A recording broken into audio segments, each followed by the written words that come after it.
আসসালামু আলাইকুম। আশা করি আপনারা সকলেই ভালো আছেন। যে যেখান থেকে আমার ভিডিওটি দেখছেন সকলকে জানাচ্ছি স্বাগতম। আজ আমি তৈরি করেছি লাউ দিয়ে মুরগির মাংস। কারা কারা লাউ দিয়ে মুরগির মাংস রান্না করে খেতে খুব পছন্দ করেন তারা ঝটপট একটি কমেন্ট করে ফেলুন। রান্নাটি খুব সাধারণ হলেও এর টেস্ট কিন্তু অনেক বেশি। খুবই মজার, কিন্তু আমার তো ভীষণ পছন্দ। তো আমি কিভাবে এই মুরগির মাংস দিয়ে লাউ রান্না করেছি সেই ভিডিওটি আপনাদের সাথে শেয়ার করছি। তো চলুন তাহলে দেখে নিই। প্রথমে আমি এখানে মুরগির মাংস নিয়ে নিয়েছি। এখানে আমি 1 কেজির বেশি হবে, 1 কেজি 200 গ্রামের মতো হবে মুরগির মাংস নিয়ে নিয়েছি। রেগুলার কাট করে কেটে নিয়েছি এবং মাংসগুলোকে খুব ভালো করে ধুয়ে পরিষ্কার করে নিয়েছি। এখন এর মধ্যে আমি হাফ চা চামচ হলুদ এবং হাফ চা চামচ লাল মরিচের গুঁড়ো এবং পরিমাণ মতো লবণ দিয়ে খুব ভালো করে মিশিয়ে নিচ্ছি। আপনারা এটি পাকিস্তানি মুরগি অথবা দেশি মুরগি দিয়েও রান্না করে নিতে পারেন। আবার গরুর মাংস দিয়েও কিন্তু লাউ রান্না করা যায়, সেটিও খেতে কিন্তু অনেক বেশি মজার হয়ে থাকে।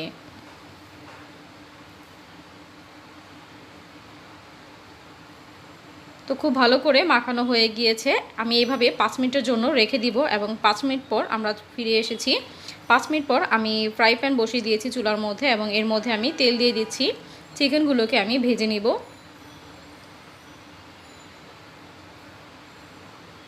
তো তেলটা যখন হালকা গরম হয়ে আসবে তখন আমি চিকেনগুলো দিয়ে দিব। চিকেনগুলো ভাজার সময় খুব সাবধানে থাকবেন, কারণ চিকেন ভাজার সময় কিন্তু অনেক পরিমাণে তেল ছিটে।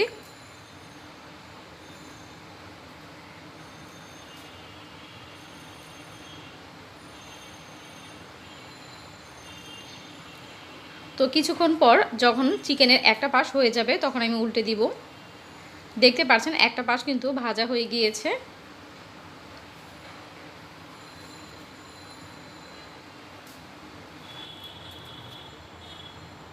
তো আমি উল্টে পাল্টে কিন্তু চিকেনগুলোকে ভেজে নেব। খুব ভালো করে ভেজে নিয়েছি। দেখতে পাচ্ছেন চিকেনগুলো কিন্তু ভাজা হয়ে গিয়েছে। তো এই পর্যায়ে আমি চুলা থেকে নামিয়ে নিব এবং একটি হাঁড়ি বসিয়ে দিব।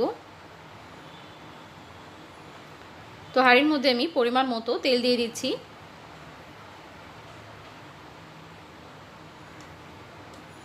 তেলটা গরম হয়ে আসলে এর মধ্যে আমি দিয়ে দিচ্ছি পেঁয়াজ কুচি।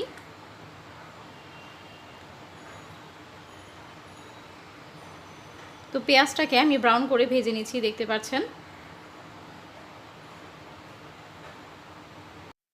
পেঁয়াজটা যখন বাদামি হয়ে আসবে তখন এর মধ্যে দিয়ে দিব সামান্য পরিমাণে পানি। দিয়ে দিচ্ছি হলুদ গুঁড়ো 1.5 চা চামচ, দিয়ে দিচ্ছি লাল মরিচের গুঁড়ো 1.5 চা চামচ,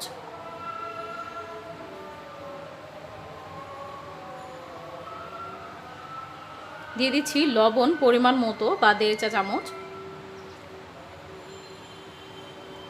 আদা রসুন বাটা দিয়ে দিচ্ছি 2 চা চামচ। এবার মশলাগুলোকে খুব ভালো করে মিক্স করে নিচ্ছি এবং মশলাগুলোকে খুব ভালো করে কষিয়ে নিব। আর এর মধ্যে দিয়ে দিব গরম মশলা। এখানে আমি আস্ত গরম মশলা দিয়ে দিচ্ছি। দিয়ে দিচ্ছি 2টি তেজপাতা। এবার মশলাটাকে খুব ভালো করে কষিয়ে নেব। বেশ কিছুক্ষণ সময় নিয়ে কিন্তু আমি মশলাটাকে কষিয়ে নিয়েছি। এখন এর মধ্যে আমি দিয়ে দিব ভেজে রাখা চিকেনগুলো এবং এর সাথে আমি 4টা পা অ্যাড করেছি। আমি একটা মুরগিতে যতটুকু হয় সম্পূর্ণ দিয়ে দিয়েছি এবং আগের 2টা পা ছিল আমার, সেগুলো আমি দিয়ে দিয়েছি। তো এবার আমি ভাজা মাংসগুলোকে মশলার সাথে খুব ভালো করে মিক্স করে তারপর কষিয়ে নেব।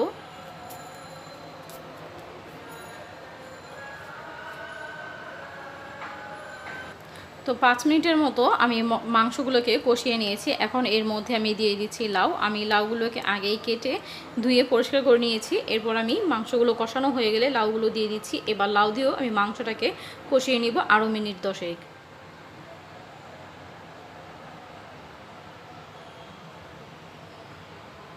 খুব ভালো করে মিক্স করে দিচ্ছি।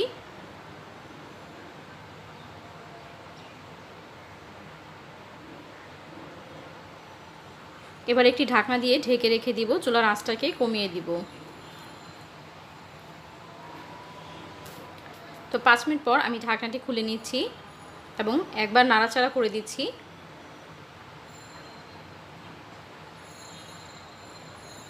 এবং আমি আবারও ঢাকনা দিয়ে ঢেকে আরও 5 মিনিট কষিয়ে নেব।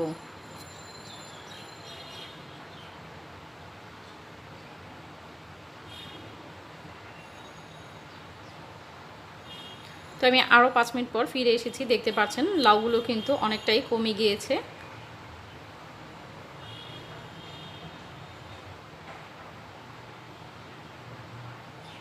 তো খুব ভালো করে নাড়াচাড়া দিয়ে আমি এর মধ্যে এবার পানি দিয়ে দিব। তো পরিমাণ মতো আমি এখানে পানি দিয়ে দিয়েছি।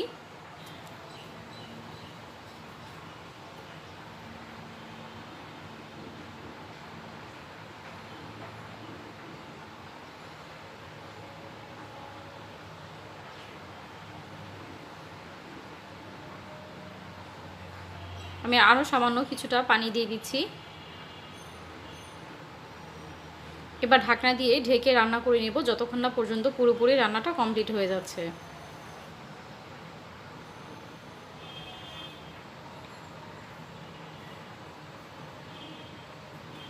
দেখতে পাচ্ছেন এর মধ্যে রান্নাটি কিন্তু প্রায় শেষের দিকে চলে এসেছে। লাউটা কিন্তু একেবারে সেদ্ধ হয়ে গিয়েছে এবং চিকেনটাও কিন্তু সেদ্ধ হয়ে গিয়েছে। আমি একটু লবণটা চেক করে নিয়েছি, সব কিছু ঠিকঠাক আছে। এখন এর মধ্যে আমি জিরার গুঁড়ি দিয়ে দিচ্ছি। আমি এই পরিমাণে ঝোল রাখতে চাচ্ছি, এর থেকে বেশি আর কমাতে চাচ্ছি না। তো এবার আমি চুলা থেকে নামিয়ে পরিবেশন করে নিয়েছি। এটি খেতে কিন্তু খুবই সুস্বাদু হয়েছে। আপনারা বাসায় অবশ্যই ট্রাই করবেন যারা এখন পর্যন্ত লাউ দিয়ে মুরগির মাংস রান্না করে খান নাই, এবং আমাকে কমেন্ট করে অবশ্যই জানাবেন যে লাউ দিয়ে মুরগির মাংস রান্না করে আপনাদের কাছে কেমন লেগেছে। তো আশা করছি আমার আজকের ভিডিওটি আপনাদের কাছে ভালো লেগেছে। ভিডিওটি যদি ভালো লেগে থাকে তাহলে অবশ্যই একটি লাইক দিয়ে দিবেন, এবং আপনাদের যদি কোনো মতামত থেকে থাকে কমেন্ট বক্সে কমেন্ট করে জানাবেন।